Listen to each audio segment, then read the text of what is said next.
Hello friends, welcome to the MARE Podcast. Before we get started, you can find our podcast on Spotify, Apple Podcasts and YouTube. Don't forget that you can find more about the MARE project at www.marehamburg.com, and you can support the project and this podcast through Patreon. All the links are in the description. Enjoy! Hello friends and listeners of the MARE Podcast and dear followers of the MARE project. Welcome to another episode of the MARE Podcast. I am beyond excited to welcome Vanshika tonight on the podcast. Vanshika is known by many names. Vanshika, Vashinka, Vashinika, and I'm referring to the many ways that people write her name in emails because people can't get it right. So maybe this is a podcast where this goes out the correct way. Her name is Vanshika. Vanshika is originally from India, but she is currently residing in Reading. She finished a master's in archaeology at the University of Oxford last year, and now she is working at the collections of the British Museum in Reading. So welcome to the podcast, Vanshika, after this long introduction. Yeah, very important introduction as well. It's Vanshika, guys. Thank you for having me. I'm so excited to be here. Oh yeah, it's a pleasure to have you. So Vanshika, as I said, you are currently in Reading. You moved from Oxford to Reading, which is, I don't know, downgrade, some would say. Anyway, to work for the British Museum or in the collection of the British Museum. Do you want to give us like a rough idea of what you're doing? Yeah, I mean, after I finished my master's, which was like very museum focused, I was kind of like, okay, I need some like real museum experience before I, further go into research. So yeah, I kind of got a job with the British Museum. They have an archaeological research collection here in Reading. So like that's recently started. So yeah, basically my job is kind of looking into very, very old, like 40-year-old archaeological finds that were never, processed after an excavation and kind of just, making sure that they're alive and well, let's say. So yeah, it's just auditing, cleaning up, packing them properly, like making them ready for research, stuff like that. Yeah. So you're basically doing God's work. Archaeologist. Doesn't feel like it. Well, someone has to do it, right? So someone can research it afterwards. So you were an integral part of research. Excellent. So why are you here and why I invite you here? It's because, as you said, your research was very focused on museums. And I think it's super interesting. And your thesis was about museums. I'm not going to go into much detail because I want you to go into much detail. So do you want to talk to us about your master's thesis and your research? Yay, bring back the nightmares. You're not the first person who introduced the research like that. Anyway, yeah, continue. Yeah, anybody who's done that dissertation would say, I think, the same in some capacity or another. I think by the end, we kind of develop like a love-hate relationship with it. Can be toxic, but yeah, anyway, I did my research on like a collection of objects, which I called the William Crook collection. It was collected by this very British guy called William Crook. And yeah, it's currently housed in the Pitt Rivers Museum in Oxford. Anybody who's, by the way, listening and hasn't been to the Pitt Rivers, if you get the chance, I think I'm just throwing like a nice recommendation in there. Yeah, so... Because it's hidden, right? Sorry for interrupting. Yeah. It's kind of a hidden, right? The Pitt Rivers Museum in Oxford is behind the National History Museum. Yeah, it is. What am I saying? The natural history. Yeah. National History, what? The Natural History Museum in Oxford. So if you go into the Natural History Museum, behind it, through the museum, you will reach the Pitt Rivers Museum. Yeah, so that was a nice shout out. Yes, continue. Sorry. Yeah, so yeah, it's certainly a very different museum, I'd say, like from a classical museum. Like if you've been there, you've seen like there's like lots and lots of objects kind of piled into the museum. And because I had my classes there, I'd walk around and I'd see this collection of objects from India everywhere, and they had like this name W. Crook everywhere on the label, and I was like, who is this guy? So that's where my research began. I kind of like started looking into this object. I found like it was I think 1,100 objects in total, and out of them it was like I think 268 or 238. I'm forgetting the exact number, but about those were on display. So yeah, these were all collected from India in the late 19th century and put on display and then just never been worked on after that. So it was completely new. It was, yeah, very less known about, and like we didn't really have like any biography on these objects, so nobody really kind of had studied them properly as a museum object. So I think I just started kind of tracing where they had come from, why were they collected, in what context. And then I kind of went into what now, what are they doing in a museum, and should they Okay. be there and stuff like that. So yeah, it was very, very deep. Okay, wait. Okay, let's take a step back. Let's talk about this Mhm. this Crook guy, W Crook guy. So you Yeah. said you kind of traced it. So in what capacity was this guy in India? What was he? What was his job? So he was a British civil officer. All right. So the word for that in India is the collector, which is very funny because he also collected objects. So yeah, so he was a collector, which means he was a district magistrate. So he collected revenue, but he also managed court matters and kind of solved civil matters and stuff. Like basically, he was like an overlord of the whole district. He had a lot of power, Okay. and he was, I What think it. district is that? So So we know people. it was a couple of districts, so like Gorakhpur and stuff like that in like Uttar Pradesh, which is like northern India. And yeah, so he kind of moved around Uttar Pradesh in like I think he stayed there for 25 years. So it was like a long career in India. And yeah, as he moved around, he kind of would write about the people, conduct surveys. He wrote extensively, so there's lots of books that this guy wrote. And He wrote. yeah, he was an avid folklorist. So yeah, that was the issue with this guy, that he wrote a lot about the people, but he never made a catalog of these objects that he collected. Uh, All right.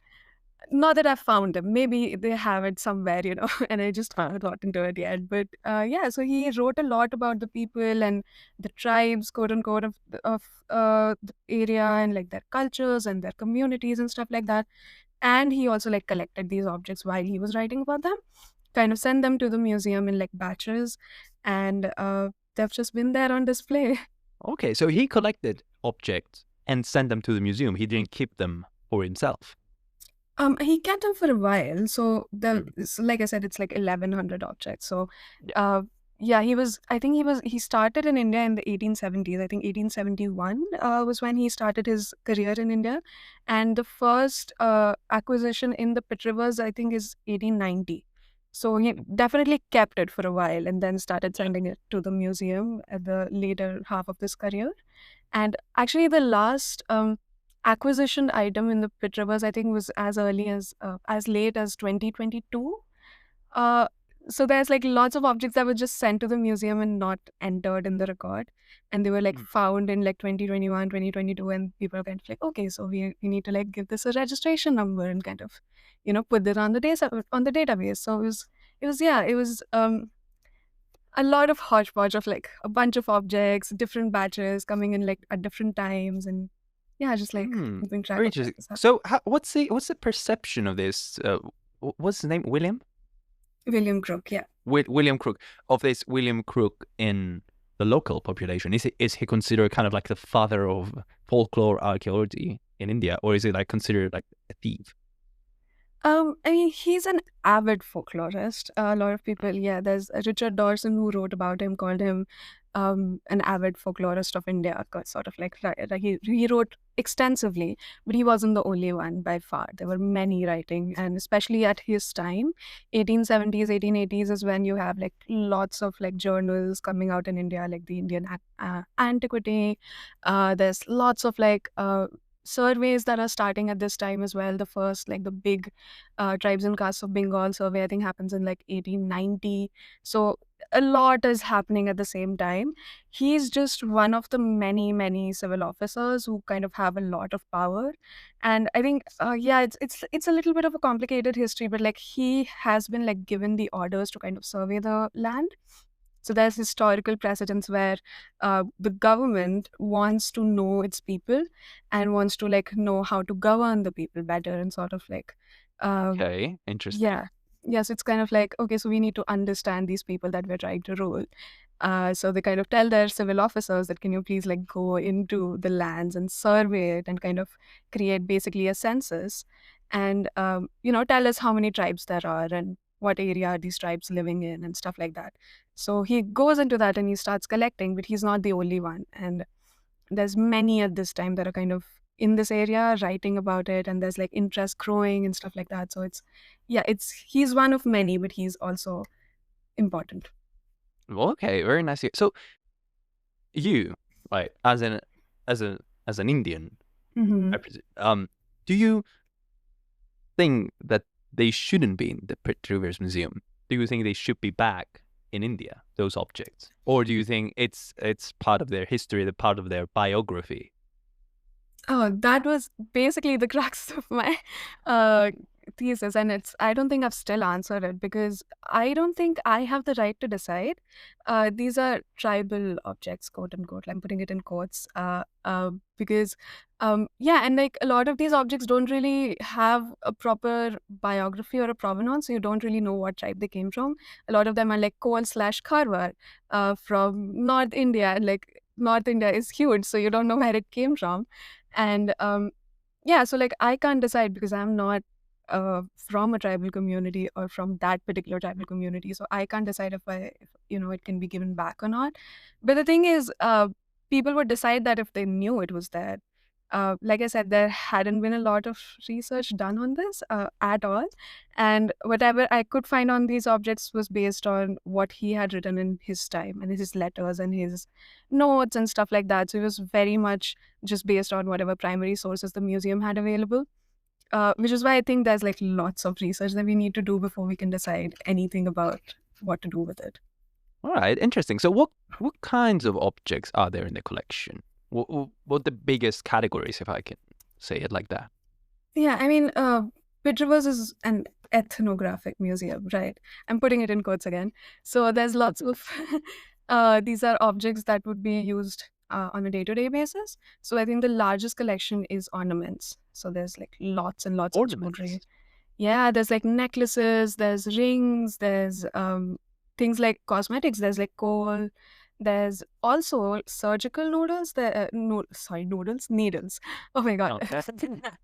Needles, yeah, there's needles, there's tattooing instruments, there's things like toys for kids, and there's lamps, there's religious objects, lots and lots of idols of gods and stuff like that. So basically everything from anybody's daily Okay. life.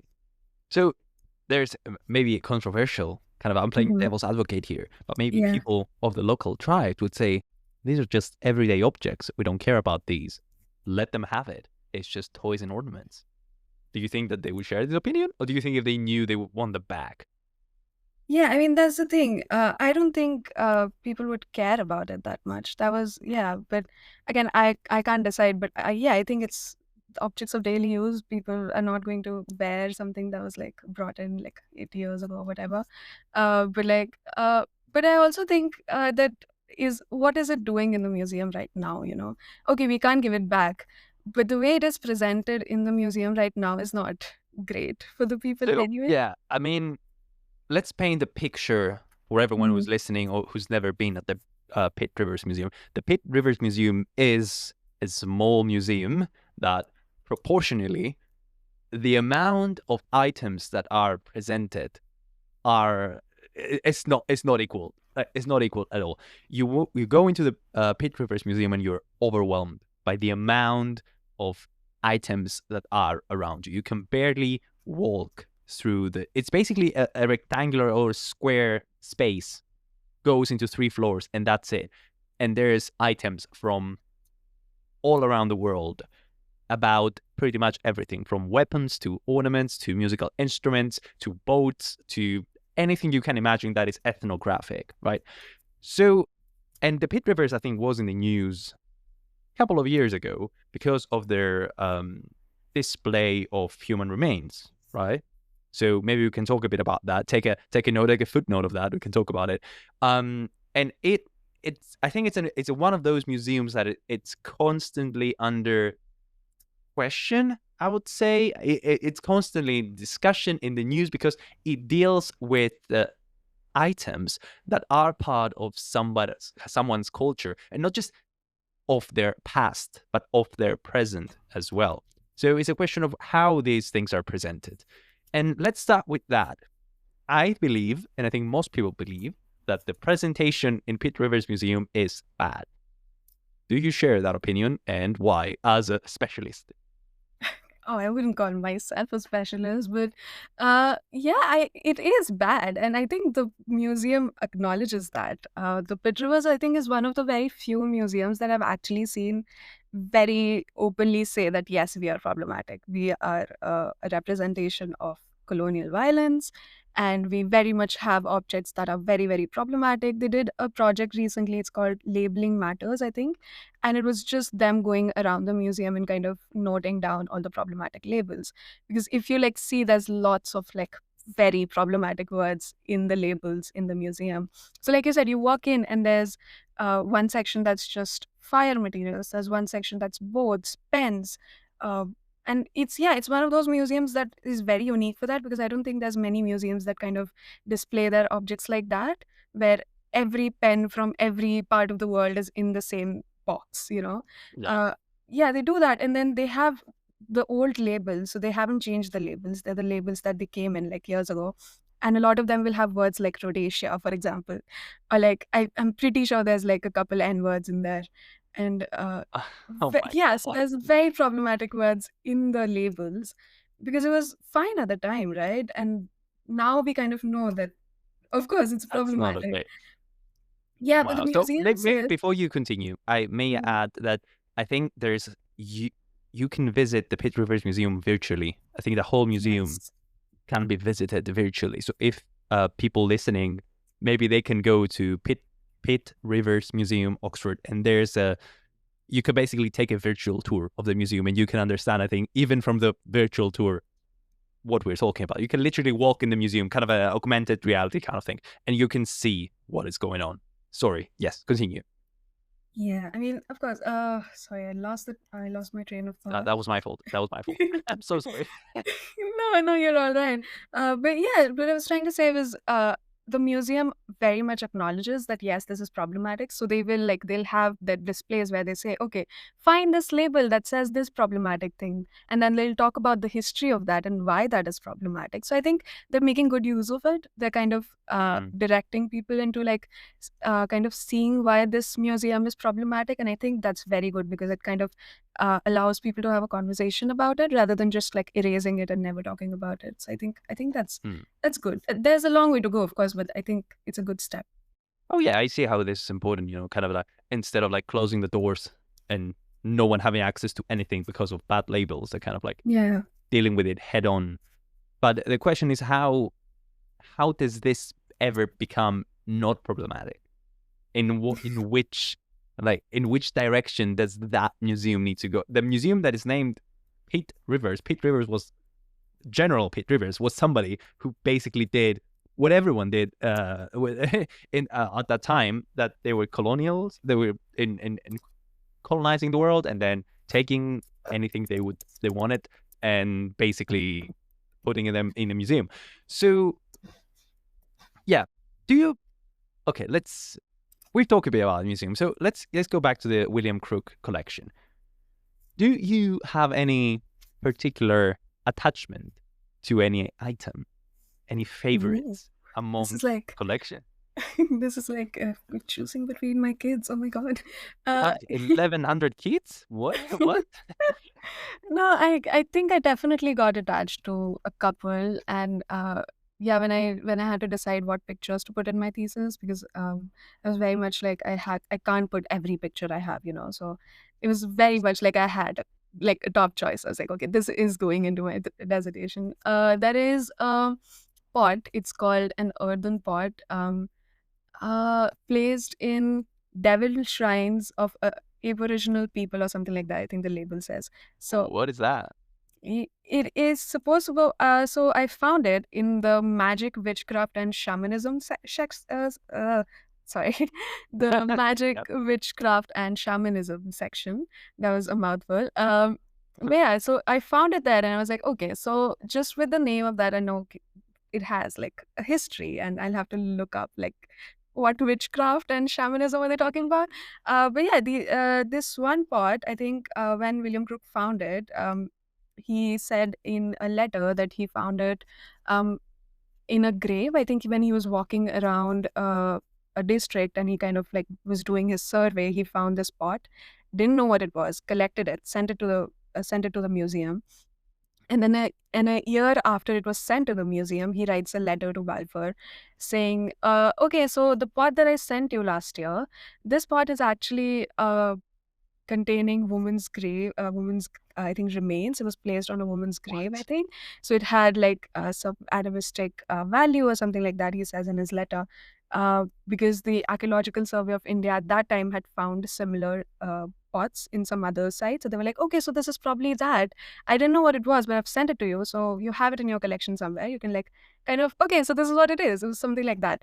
So yeah, and then this pot is in the witchcraft and some shamanism section.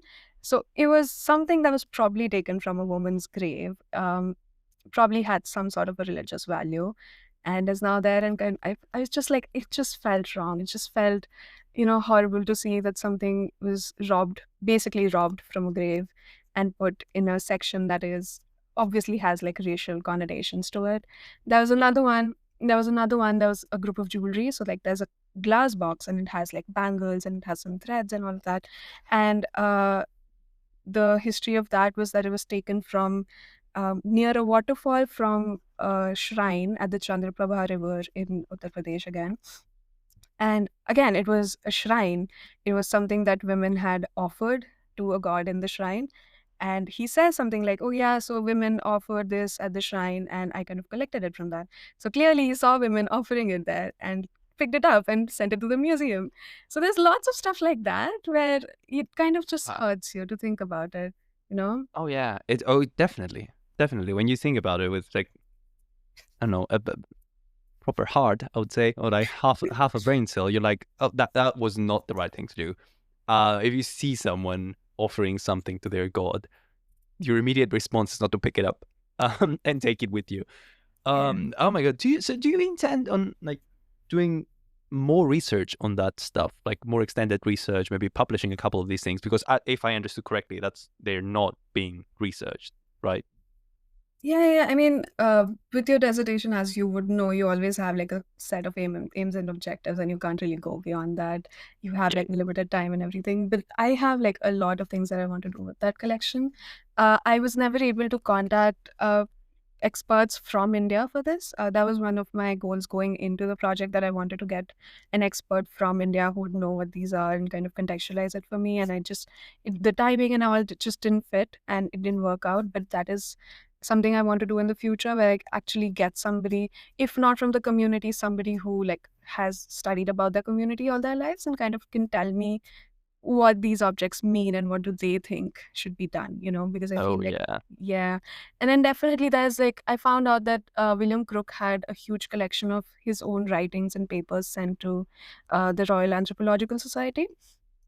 That is a collection of documents that I want to read, definitely, and I haven't gotten my hands on them. Maybe there's a catalog hidden there, who knows. Oh yeah. Wow, Yeah, so that that's, sounds. yeah.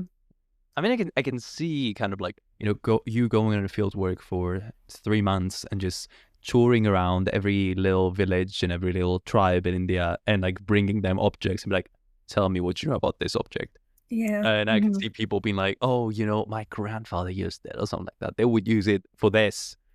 And I can see like, oh, the interesting kind of comparisons between the labels and what the people would say about them, which it doesn't mean that the labels will be wrong for that matter, but it may show kind of the historicity and the biography of an object, right? Which Yeah. I think will be super interesting. Also, archival research, very important.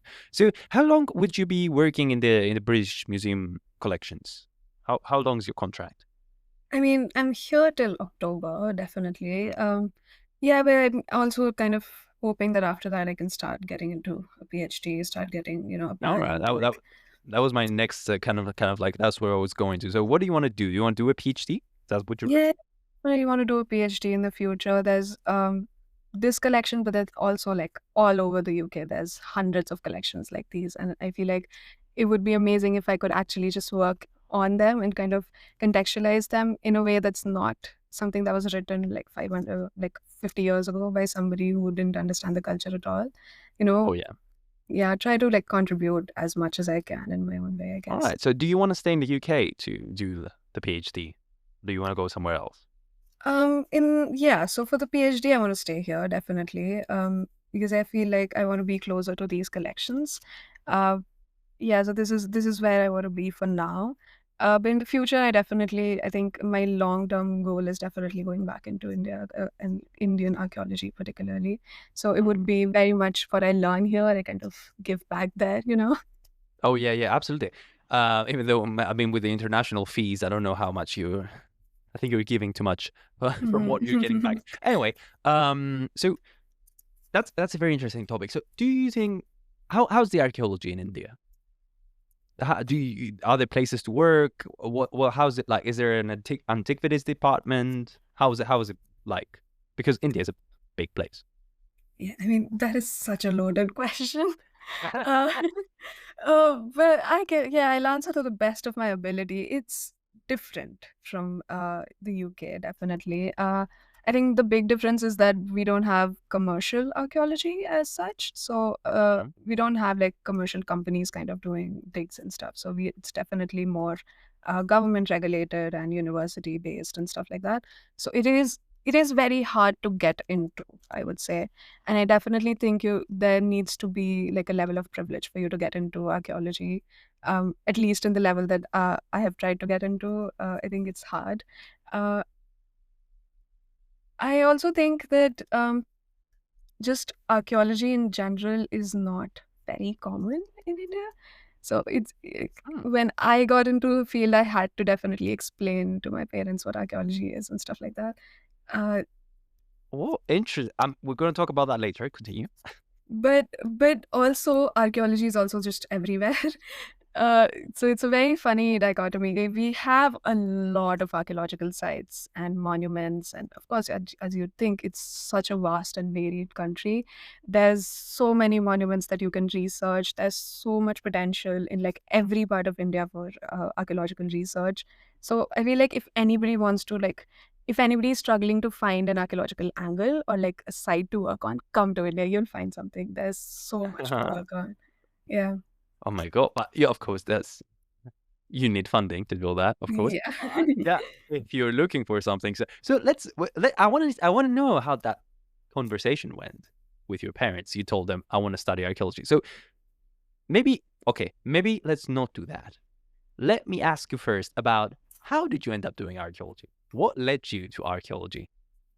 Oh, anybody who's Indian knows about these books called the NCERT books. So you have like these state level books that every state student gets. Like if you study under the state board, basically, you get these state sanctioned books and they have their own history books and everything.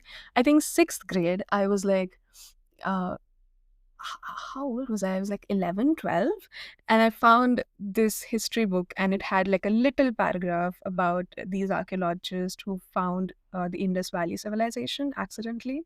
And I was amazed. I was like, you can just find something like that, you know? And I think it was after that, I was kind of like, okay, so I just want to find things. That was Okay. like, yeah. I think that's how I started. So I want to go out. I want to like be near monuments. I just loved it. I just loved going to like old monuments and places like that. Just like museums were my favorite growing up. And yeah, I think after that, it was just like I knew I was like horrible at math and science was not my cup of tea. So I was like, okay, so I'm doing archaeology then. So that's settled. Okay, so you decide where did you do your bachelor's then? I did my bachelor's in Delhi in India. So I actually did my bachelor's in history. So like I said, so I wanted to go to Delhi University. They didn't have an archaeology degree. And so there's very specific universities in India that do archaeology. And I didn't really know about them because you don't really know about archaeology when you're in school, right? So I kind of like started with a history degree. While I was in my history degree, kind of realized, okay, no, I want to definitely do archaeology. And yeah, then I just came to Oxford. Okay, so how did you choose Oxford? Why Oxford out of anywhere else? Oh, I think it was mostly because Oxford offered a contemporary archaeology degree. And that was just like, Right. okay. So I was very much like, I want to do archaeology, but not, I knew I wouldn't be good at finding the history of one pot shirt, or like finding like, what this wear means, like stuff like, which is very, very important. I just don't think I'd be good at it. I really wanted to do the politics of archaeology, kind of seeing, Yeah. how people interact with archaeology, what they understand with archaeology, and how they shape archaeology in turn. So when I saw the contemporary archaeology degree, I like kind of looked up the streams and everything. I was like, okay, this is it for me. And it was also that I had read my supervisor's book very recently. So I was kind of like, okay, so I need to like study this, exactly this. Exactly. Who was your supervisor? Dan Hicks. Oh, yeah. Right.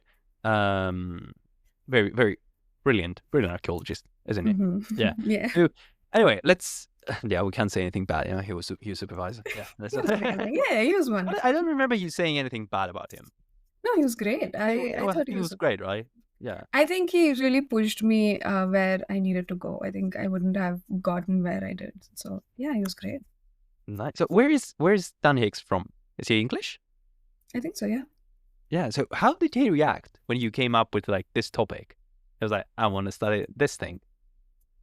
Oh, I think he was kind of instrumental in me finding this. I was kind of like, so when I first talked to him, I was very much like, okay, I want to do this, I want to do that. I had like a million ideas, and he was kind of like, okay, so you need to streamline stuff. You can't do it like that. So I was like, okay, so there's this collection that I want to work on. And I talked to him about William Crook, and I said, yeah, so William Crook is this collector from India. And he was like, okay, so what do you mean by collector? And I said, a district officer. He's like, I thought you meant like a collector, as in a collector of objects. And that is why I was like, oh my God. So he was a collector and a collector. And that's why the topic of my dissertation, I called it the collector and the collected from that. So it's kind of like, okay. Yeah, so he was very much, he was very good with like just me saying, okay, I want to do this. And then him kind of like just giving me very streamlined opinions on, okay, so this is important, this isn't important right now. He was very much what I needed, like just being like, okay, so you need to focus on this is great, think more about this, okay, read this and this. So yeah, I think that was very helpful. All right, very nice. So anyway, let's go back to you had to tell your parents what archaeology is, you said. Well, is it because in India archaeology is like not a thing, or just because people don't care about it enough? I mean, it's definitely a thing. It's just government regulated.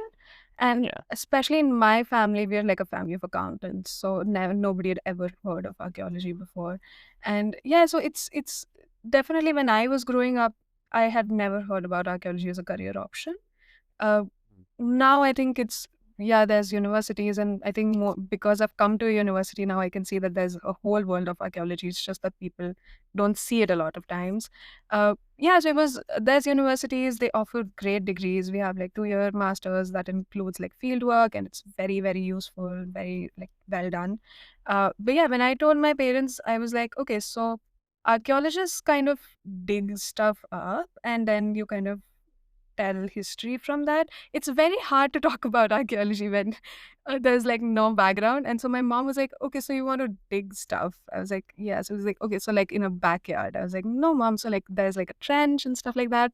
So we went to like a temple the next day, and there were some people digging a pond by the temple. And my mom was like, okay, so that's what you want to do? And I was like, no. Yeah, so he was a journey. It was a journey, but you convinced them, and they said yes. I was very lucky with them just being, okay, yeah, so if that's what you want to do it. We don't really get it fully, but if you think you can do well, just do it. Oh, that's amazing. It's amazing to hear a story about, supportive parents saying, do it. So what would you have done if they said no? Now that you know how archaeology is, would you say, I would risk it all and go do archaeology despite people telling me not to? That's hard to like say anything about, because I can't think of doing anything else. At this point, I feel like I've become so deeply entrenched in archaeology at this point that if you ask me to do anything else, I don't think I'd be good at it. Yeah, they definitely. But I get it. Oh no, they definitely wanted me to do something like law. To be like, okay, so you need like a stable career. You need to be able to earn your own money and stuff like that. And archaeology is not famous for that. So it was very much that, okay, find something stable, maybe do archaeology on the side. And I was like, okay, no, I can't do that. Yeah, I don't think it's possible to do archaeology on the side, It doesn't right? happen. You have to give your life and soul into it. It's either all in or nothing at all. Or nothing at Yeah, all, that's nice. definitely. Yeah. So anyway, you chose to do it, and it's a demanding career, right? It's a demanding by means that there's no certainty. I would say in archaeology, we work contract to contract, right, for 2 years, 3 years, and then some of us by the end will be lucky to have kind of a stable job, like a stable position where you're like, oh yeah, this is my work, and I will be doing that, and I will, until I retire. So that I think it's a point of contention between archaeologists where they say, I would ideally want to have a family by the time I'm 40, Yeah. so I will go out of archaeology. So how does that look like for you? Do you think you can because some people manage both of it, right? They're working contract to contract, but they have 3 kids, and but they're married and they're happy and they're doing all that. So how is it like for you? Do you see yourself like having a family and starting a household while being an archaeologist? I think that was one of the reasons why I kind of early in my career didn't want to do museum studies specifically. I'll tell you why. When I started archaeology, a lot of people told me that, okay, so you're doing archaeology now. In a couple of years, just shift to museums. It's an indoor job. It's stable, and you'd be able to start a household. And I was kind of like, okay, so I'm not going to do that just because you've said it. I'm not going to get into museums, which annoys me now because I've naturally gotten into museums. Yeah, so I think I was definitely it is a little a scary choice to make, I think, when you get into archaeology because you know that you're not going to have friends around you are going to have like a established house and like a well settled life and everything, and you're just going to be like, okay, so I'm like for a month in a different country altogether, living in a campsite and stuff like that. But I think that's the fun of it, right? Like you can't I think archaeologists go into the field because there are people who can't be settled. And I think I'm definitely one of those where I can't just think of doing the same job for the rest of my life. So I like having a little bit of variety. And I am so scared even thinking of families and households. So let's not talk about that at all. I'm not Wow. going to get into that for the next 10 years. No, thank you. Oh, that's I mean that's a stance on life, but I think you're very much right because it's a weird thing sometimes. You may talk to a friend or something like that who are having regular lives, and they will ask you, so what are you up to today? What have you done? I'm like, I was in the library. What have you done? Like, oh Yeah. yeah, mowing the garden or something like that. We're like, oh great, that's good for you for mowing the garden. I was studying the thing I've been doing for the past how many years. Uh, so Yeah, I mean, I it's just yeah. went to India. I'm sorry, I just went to Oh India yeah, like go. in the last month, and I met a few friends who've just like had like proper stable jobs now, and everybody's at that phase where they're like trying to like thinking of getting a house, maybe renting like a place with their friends and stuff. And she asked me, okay, yeah, so I was doing this, and what were you doing like yesterday and stuff like that. I was like, I was cleaning a cow skeleton yesterday. Uh, that was what I was doing. That's what I will be telling everyone from now on, even Yeah. though I've never done it. What are you doing? I'm cleaning a cow's skeleton. How about you?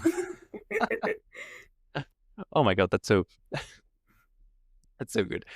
Anyway, so would you now that you know all this and we've talked about all this, would you advise people to go into archaeology? If they're ready for this life, 100% yes, go for it. But go with some, um, I guess, some safety net options. I think if you just think about it practically, that's what I've been thinking about. That's why I got this job in the first place. You need to pay the rent. And if Yeah. if you're doing archaeology, you have to think about where you're going to get your money. If you're just doing projects and contracts because you don't know when you're getting the job. And archaeology is competitive as a word I can't say here, but Yeah. it is. It is so competitive. Jobs are so hard to find, definitely. So it's very much a thing of luck. You just get it or you don't get it, and then you have to spend years and years to kind of get be good at it, and then be at a stage where you can like afford a stable job. And I think if you can do that and if you're ready for that to be like in your late 20s and still not have a stable job, go for it. cries in silence. Yeah, Yeah. continue. Yeah, like if you're ready for that life, do it. Because there's nothing as thrilling as archaeology. I don't think Mm. there's any job where you can say that you've just been camping as part of your job and you've found this, you're not dug for hours and hours and then you find something and then, it's just like the wonder of that, you would know it's so Oh amazing. yeah, yeah, absolutely. I mean, even if it is like 2% of what we do as archaeologists, Yeah, when people ask me, "What are you doing?" I'm like, "I'm excavating shipwrecks. How about you?" Like, I'm being told about exactly. it. So anyway, we've spoken a lot about museums in this episode. Since you are an expert on music, can I say that? You're an expert on music. I will say I'm that. not going to comment. You're an expert on museums. I will call you an expert on museums. So I want you to tell me, what is your favorite museum Oh my God. What is my favorite museum? and why? Okay, I think it's because we've talked about it for so long, but the Pitt Rivers, I don't know if What? it's a very contentious answer, but I'm rating museums in terms of what emotion they're getting, like how much emotion they're inciting in you. And I think I've never felt as emotional as I have when I first entered the Pitt Rivers. It's You get into the museum and you're either just like, oh my God, this is amazing, or you're like, what did I walk into? What is I this? know, I know. I almost had a panic attack first time that I walked into it. I was like, "What is all this?" Jesus. So yeah, Exactly. that's a surprising answer. Yeah, it was like So wait. So if the Pitt Rivers is your favorite museum, what's your least favorite museum? I'm expecting you to say something like the British Museum now, and I'm gonna lose my shit. I can't say that because I work there. Is that an answer? No, that's not an answer. No, No, no, no. Well, I I said something no. good There's about the like, British Museum, so it's covered. yeah. We never said that, but yeah, museums like that where there's lots and lots of objects and no conversation. I feel like classical, like just the idea of a museum. So like the Ashmolean as well. I didn't like the Ashmolean at all, which I feel like is a contentious thing to say, but Ooh, you didn't like the Ashmolean. no, Why? it's so white and bland. There's nothing happening there's such amazing stuff in that museum. And I Yeah. didn't really think that as an environment in itself, I'm not judging by the collection, I'm judging by the environment and the museum. Oh yeah, yeah. That's okay. And That's an interesting conversation to have. So why didn't you like it? yeah, and what that is making you think of. And I think Ashmolean didn't really make me think of anything. You walk in and there's like a huge wall of just like heads of these people. Have you seen the wall? And it was kind of like, Yes. yeah, it was The Roman emperors. the Roman emperors. Yes, Yeah. that's what it is.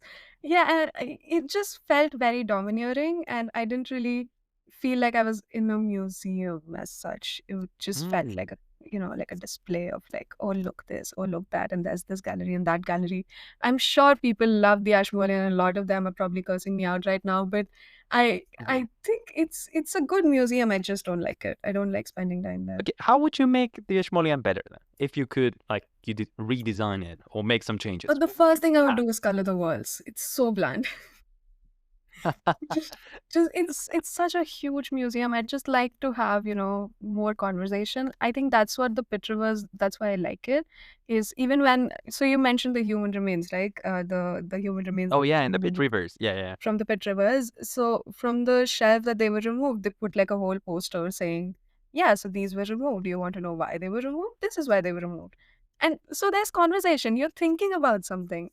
And I felt like I don't do that when I'm in the Ashmolean. Maybe it's just because I'm more into contemporary archaeology, and the Ashmolean, kind of caters to a different kind of archaeologist background, or like, um, Yeah, I mean, most of the Ashmoleans, like, classical Roman stuff. yeah, Interesting. which is great. Don't get me wrong, which is Yeah, yeah, amazing. yeah. Yeah, I just like it doesn't inspire me, so to speak. Even though, yeah, I see it, and so devil's advocate again. I know that in the Ashmolean they put all those interactive games that you can play throughout the museum. Yeah, So, for example, how does it feel like to ride on clay, or how does it feel like to lift a stone, or how does it feel like to, I don't know, touch something? There was this thing about touching an artifact. yeah, it Anyway, was. Yeah. so do you think that this is part of the museum's, like, I don't know, a plan to make it more conversation focused and they're failing? Or is it like this is something for kids and you should not be talking about it? No, we should definitely be talking about it. Uh, Yeah, no, I think that's important and that's a good step because museums are not just for sight, it should incite all your senses, I think. So you should be able to touch things. You should be able to kind of, smell things. A lot of museum. I found another answer for my favorite museum. It's called the museum. It's called the Museum of Conflict, and it's in Raipur, India. It was mm, definitely, yeah, because it was that museum that kind of incited all your senses. You'd walk into a room, and yeah, it was a like the name suggests, it was a museum that just talks about conflict in the area and like how the history of conflict has developed and what people have lost in that and kind of things like that. So you walk in, there's a room that just has uh, it just incites your smell. So there's like bowls and bowls of spices and local products and stuff like that, drinks, so you could just like pick it up and smell it and stuff like that. So it's very interactive and so you kind of how does that work in a conflict museum? Like the spices and the smell is to get a sense of the area. yeah, it just like talks about, okay, so this is what the local people eat. This is what, you drink in this festival and stuff like that. This is what people use for, healing coughs, for example. And yeah, so you just like, you can pick it up, you smell it, and it's very much an open space for conversation. So they like write on boards there, it says that please talk, please be as loud as you want, please run around, don't break anything, please, but also like around, you can run around, you can talk to other people, touch things as long as it says don't touch and stuff like that. um and there was another room that had like headphones hanging from the wall, from the ceiling. So there were like headphones hanging from the on strings. You could put Yeah. those on and it was just like a person talking about their life history, and you could just like stand there and listen to it. And I just thought that it was a beautiful way of kind of immersing a person into a person's life, which I feel like that's what the Ashmolean lacks a little bit, where I don't feel like I'm Yeah. talking and looking into like people's histories. Yeah, because I mean, you cannot like hang a string of headphones upon Of course, yeah, yeah, a yeah, mummy, an Egyptian mummy, let the mummy just tell the yeah, yeah, story. yeah, Even though someone could do it, like you can have a recording of someone being like, "I am Step" or something like that, whatever the name is. yeah, And I was a priest of Isis, and I did this and this and this, and because Egyptians like to write things a lot, yeah, so you could actually write the story of a person and kind of record it. So I think what you're saying is very valid, and you never know. Maybe someone from the Ashmoleans listening to this right now. If somebody If from the if Ashmolean is listening, I don't hate you. I'm so sorry. But yeah, maybe but someone is not. that's actually, I'm sorry, that's raising like a very interesting thing that I've been reading about. It's called critical fabulation, and it's basically this idea of how much story can you put into archaeology, Because Okay, talk to me about it. I was yeah, not aware it's of that. yeah, we did a paper during my master's on this, and I just got so obsessed with this idea of, archaeology is very scientific, and you focus a lot on the facts, and this is what was recovered, and this is what the story of this is. But then there's archaeologists that talk about, can you make a story out of this? Can you talk about the silences? So, for example, one that I can think of right now is Sadia Hartman. She was she's amazing as a writer, I think, and she wrote this thing called Venus in Two Acts that I read for the paper, and I got obsessed with her. She basically talks about logs from slave ships, and on the slave ships there's like diary entries basically, and these entries mention two women. So it says, okay, so the captain of the ship was punished or was taken into a trial for killing this woman by like hitting her too hard and stuff like that, and that is all the mention of the woman is. So there's no other mention of that woman. So what we have recovered from the archive or from history or archaeological record is just that. And she kind of says, okay, so can we think more about this woman? Where did she come from? What was she doing in the ship? How did she pass time when the ship was sailing and stuff like that? So that's necessarily not fact, or it's not something that has been archaeologically recovered, but that's a silence in archaeological record. And can we fill these silences with our imagination, and how much can we do that? I think that's the idea, and I Wow. absolutely Yeah. love it. Yeah. So what's the book called again? I think it's a paper. It's called Venus in Two Acts, but I think she's written much more stuff. Okay, Yeah. Venus into Act. And what's the name for the author? To say it again. Sadia Hartman. Sadia Hartman. Okay, Yeah. that's superbly, because archaeology is very scientific, but because people worked towards making it very scientific, right? Because when the archaeology started in the 1800s or something like that, the end of the 19th century, it was more of what you're saying, was people writing stories and trying to find the artifacts of the stories, right? Yeah. Schliemann went to Troy holding Homer in one hand and he said, Yeah. let's go find Troy. It was about the story. It wasn't about the archaeology. And then people work hard to make it a science and not just people telling stories. But it's very interesting to see what you're saying right now, that we should not forget how kind of archaeology started, and we should be able to offer those stories. Because I imagine if someone writes an academic article about the whole story of a person based on one line, Yeah. I think like quote unquote serious archaeologists will be like, what, Yeah. Yeah. what Yeah. are you doing? What, you have no evidence to support that. But imagine, as you said, someone reads this paper or reads a book that's in a similar vibe, even though it might not be completely true, but then they get into the actual story and the actual archaeology of how did that happen, or how did that came about. They may, in the long run, turn into actual quote unquote actual serious Yeah. archaeologists. Well, they work with the artifacts and the everything. But I think you're right. So, do you plan on writing a book? Oh my God. I don't know. Maybe if I find something that's worth writing, yes, I'd love to write a book. My Okay. dad would be very happy. Like I talk to him every day, and he's Yeah, like, "Okay, really. so are you writing something? Is it enough that we can publish it?" I'm like, "Okay, come down." Wow, nice. So, Yeah. okay. I'm pitching out something here. So, what if you had to pick an item from the William Crew collection and write a book about it? Would it be the same one, the same pot you said before, and write the story of the woman who was buried with the pot? I mean, think about it. Oh, oh my God.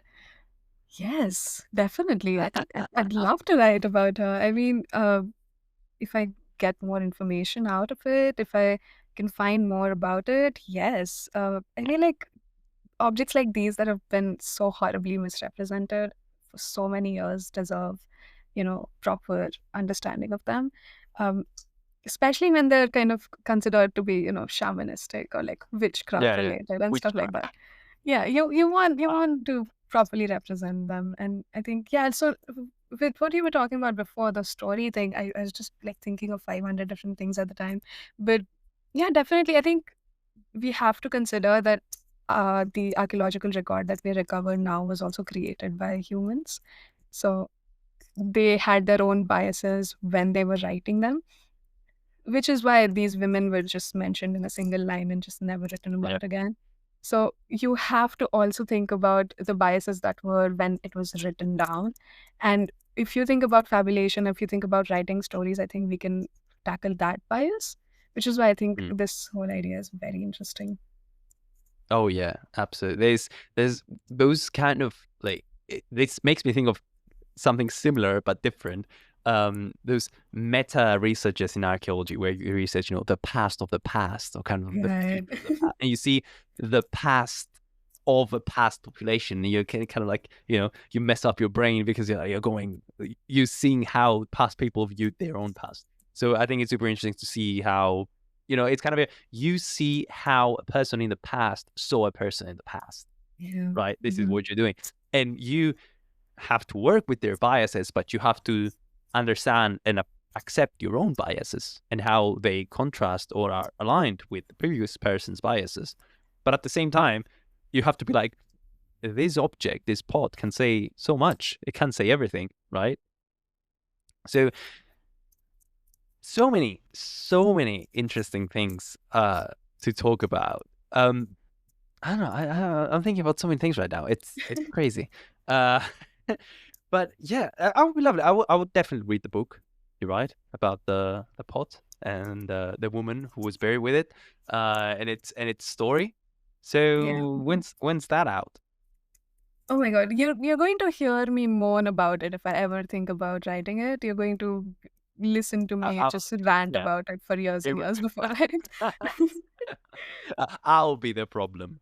But Yeah. how your parents, kind of like turn around and were like, so what are you writing? Can we Yeah, publish it? And they're like, always very excited. Whenever they like hear anything that's like archaeology related, they send me pictures of it. They're like, "Oh, do you know what this is? nice. This is so cute." Yeah, it's very nice. Yeah. Also, another comment I loved. So I need to to like come forward here and be like, Hmm. this has not been kind of a maritime focused talk, right? Yes. But I wanted you to be here because I think you have so many interesting things to say. So I appreciate the fact that you threw in the book about the slave trade and the Yes. boat and the captain. I appreciate that. That Yeah, when I was saying it, I was like, okay, finally something that is relevant in this podcast. the people who listen to this podcast and are like maritime archaeology, they'll be like, "Oh, yeah, mention, yeah, Yeah, ship. ships, captains, archives, great." Oh no, I think anyone who not even an archaeologist, but like has interest in their past or their antiquities would find this talk very, very interesting because in reality, museums are like our first contact with archaeology. Everyone's first contact with archaeology. Like no one started archaeology. Be like, yes, the first thing I did was I went and digged something up. No, Yeah, everyone's like, oh yeah, I went to a museum once and I saw it and it was super interesting. And I was like, hey, what can I do with it? Right. yeah. So I want to say thank you very much. We're going to start wrapping up here because we're, reaching the time limit and I don't want to overdo it.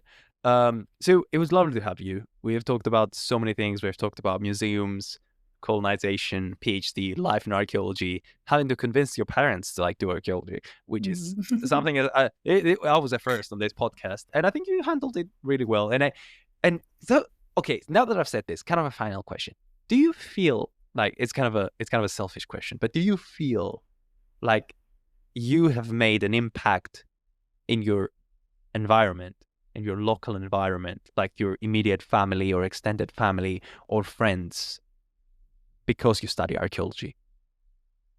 Oh, ask me again in like 5 years, and maybe I'd have like a positive answer to that. Right now, I think I've just started. I don't know if I can.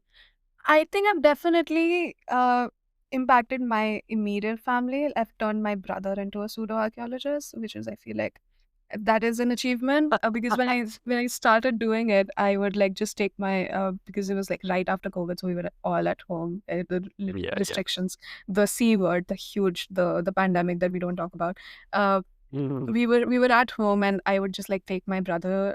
Sometimes that'd be like there was a temple very close to my house, like a 15-minute drive, and I took my brother and I gave him like an inch tape, like a measuring tape. Yeah, yeah. And I was like, okay, so let's make a floor plan for this. Let's hold the tape from there. I want to do something, and I would just do that. So I think now he's become more archaeological when he Oh like looks at my stuff. God. Yeah, I've taught him how to make a floor plan and stuff like that. COVID was a weird time, man. I went to the local temple and did floor plans. Oh my God. Yeah, Were they it accurate though? depends. Were they good? Ah, I mean, yeah, it was a very simple temple, so it was very like a simple That four by doesn't four matter. I floor mean, if plan. you Yeah, if you get the measurements right and the scale right, I mean, it's an accomplishment in itself. So yeah, no, it's like because I see, like you said, people, my parents didn't know what archaeology was, and I had to convince them. But now you're like, oh yeah, and now my parents, whenever they see something archaeology related, meaning they understand what archaeology is, they will yeah, send it to me. Or they will take active interest in like what is archaeology. So, for example, the way I ask this question is because for me, from when I started being an archaeologist, in family gatherings, there will be this one uncle, this one aunt, this one cousin, this one somebody who will come up to me and be like, so, and they ask me an archaeology question. yeah. Usually it has to do with Atlantis or Alexander the Atlantis. Great or something like that. But I will be the point of conversation for archaeological matters. And it's, of course, that goes into a much deeper conversation of how important it is to have a conversation about our antiquities, about our identity, where we come from, and these things that interest people, you know? So I believe you've had a positive impact in your environment. I think you You said yourself through the various examples, but now you know that meaning to it. But I'm sure you'll have an even greater impact in the future, right? Yeah, I mean, I had a little bit of a negative impact recently when I was flying back home. The guy next to me was like starting up a conversation about like, what do you do and all of that. And Mm. I was like, yeah, so I study archaeology. And he was like, oh, so, okay, so I have to give you context. There was a horrible Bollywood movie that came out in recent years. Mm. And the lead character was an archaeologist. The movie is called Ram Setu. And I will say the name because it was horrible. And everybody I listening will. should know that it was a horrible movie. Yeah, so he's an archaeologist and he does things that will like really boil your blood. I would cry when I was watching that movie. And yeah, so the guy next to me was like, "Oh my god, so you're an archaeologist like Ram Setu? Oh my god, that movie was amazing. Is that how you do archaeology?" For context, the first 15 minutes of the film, this archaeologist goes into an excavation site, like starts excavating and immediately finds like a whole chest of gold coins. So that was what the movie was.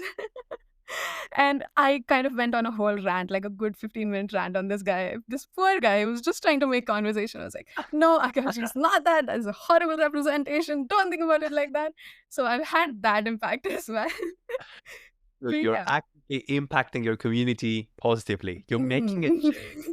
Good job. Good for you. Wow, that was amazing. Anyway, I said I will wrap up about 10 minutes ago. Oh, shit, yeah. Do you have any closing remarks for us? Anything you'd like to say?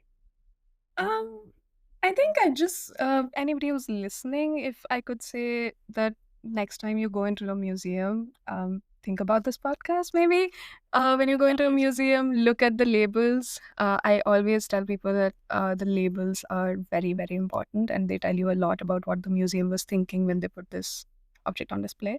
So don't think about it as, oh my God, this object is there, but think about it as, why is this here and what is it telling? If that helps, if I can say that. Oh, yeah, that was great. Thank you very much, Vanshika, for being with us here. Thank you, everyone, for listening to another episode of the MARE Podcast. I will see you all very, very soon. And have a nice rest of your summers, right? Because it's summer now. Bye.